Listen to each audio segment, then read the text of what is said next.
So in this video, I'm going to answer some frequently asked questions. These are questions that I've got from quite a few different viewers in the comment section. So I did want to mention, if you do have any questions that I don't address or answer in this video, please feel free to ask them in the comment section. I'm also going to start including an email address that you guys can get a hold of me through. I'll leave that in the description of this video, so check the video description. You can find that email address there, and you can feel free to correspond with me through there or the comment section, whatever you're comfortable with. As far as any future questions, I will try to do another video like this if I get enough questions, and go ahead and share any information or knowledge that I have that I can share with you.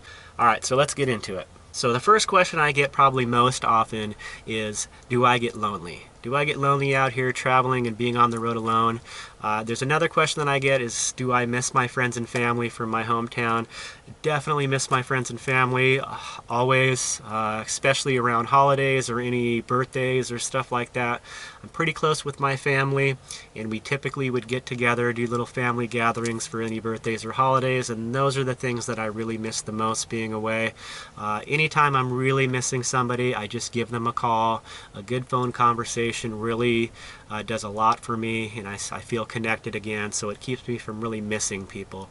As far as feeling lonely, I really don't feel lonely that much. I'm out here experiencing quite a bit, and I just feel like I'm constantly involved with something. So I find that when I'm busy, I really don't experience loneliness. In the times when I'm just kind of laying back and relaxing, it's really just a time for me to reflect on all the experiences that I'm having, and I do a lot of journaling and stuff. It really keeps me focused on personal growth, and so yeah, I really don't experience loneliness. That was something that I kind of was wondering if I would, and I just haven't yet. So as far as loneliness goes, no, I really don't experience it. Another question I get a lot is, what do I do for mail? How do I receive mail when I'm on the road? I really don't receive mail much while I'm on the road. I have very little mail. I don't order a lot of stuff online. My mailing address is in San Diego. It's my parents' address at their home. Basically, vehicle registration and my W-2s for taxes. That's really all I get, and that's once a year. So I do stay in touch with my parents on a semi-regular basis.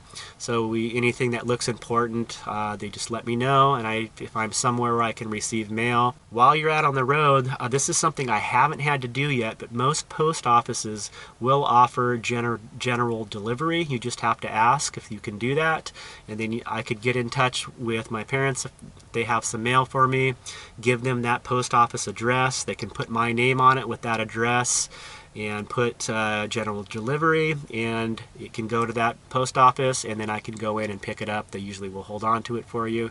Another option for mail is a mail forwarding service. This is something that I will be doing. This year, on my way to the sugar beet harvest in South Dakota, I'm actually going to change my residency and become a South Dakota resident, and I will have a mail forwarding service that is based in South Dakota. So that will be my mailing address. I will be a resident. My vehicle will be registered in South Dakota. The main reason for doing that is because as a California resident, I have to smog this van every 2 years.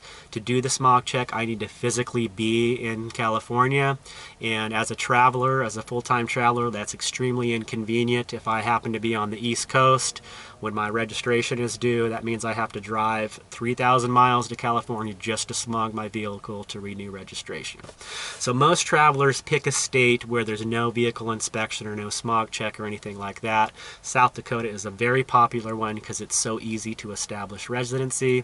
So I will be making a video on that when I actually do that this fall, but that's how I'm handling my mail.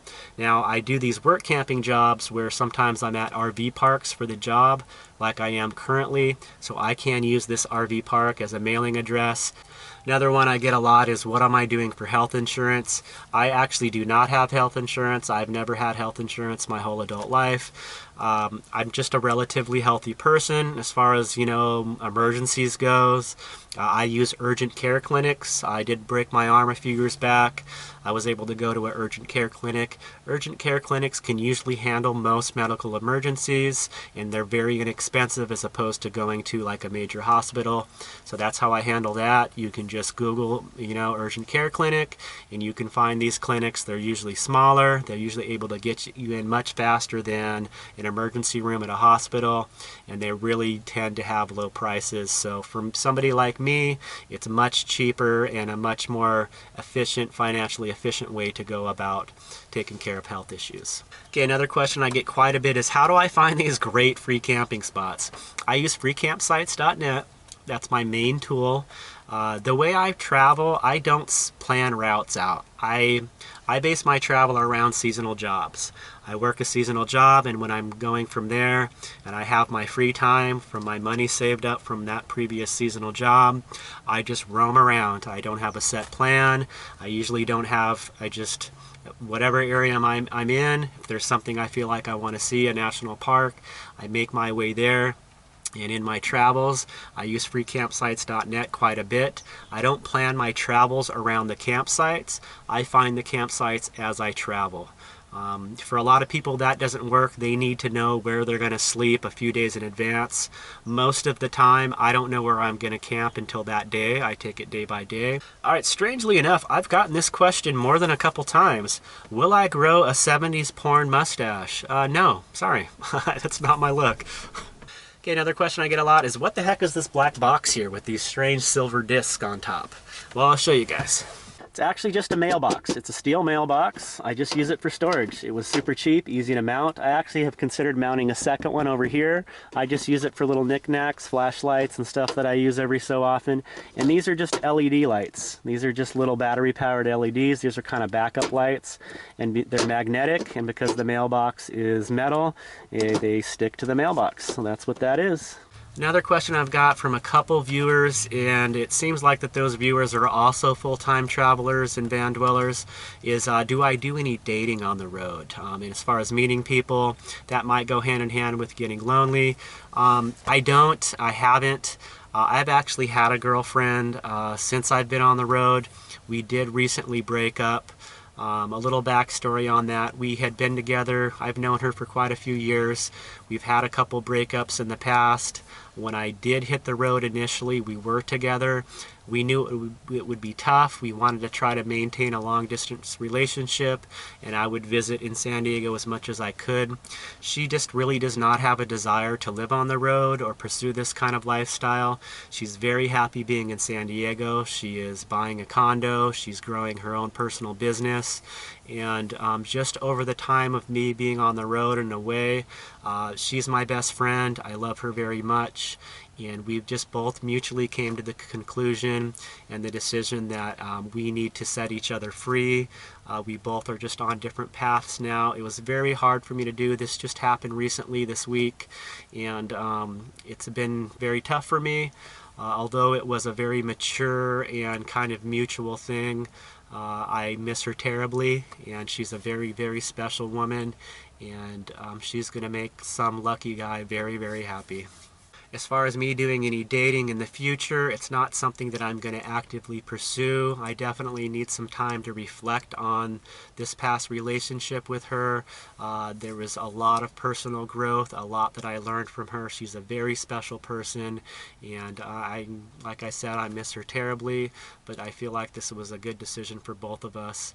And just because of the way we are and how close we've been, we've decided that it's probably best just to cut off communication so that we can get over this and make ourselves available for a relationship with someone else in the future. So yeah, as far as any dating, I know there's travelers out there that do it. There are some dating websites, and there's actually a few dating websites that are geared towards people that travel and are on the road. I don't know anything about them. I've just heard about them. So that's that. So I hope all this information was helpful. I really do like to share any info or knowledge that I'm gaining while I'm out here on the road. I feel it's very important to me. I really do like to give back.